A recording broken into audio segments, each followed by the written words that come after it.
kyrrlátt kvöld, það marrar í snjónum, á hvítri örk skriflegt pár, orðin fall í stafi, kunnugleg sjónum, orð sem fanga ótal mörg ár.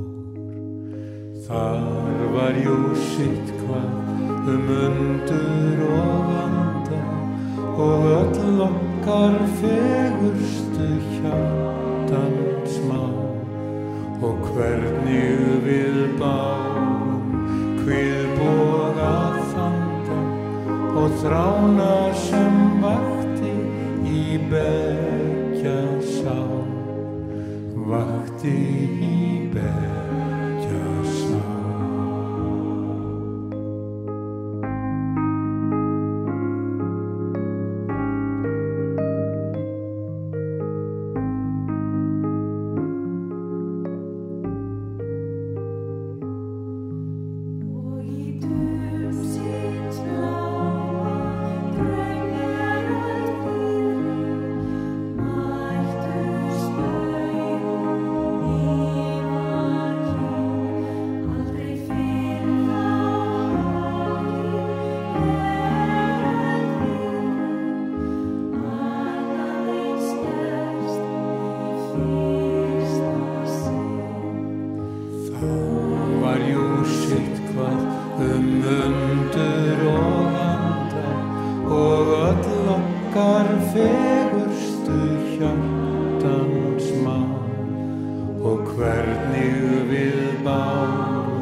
Vakti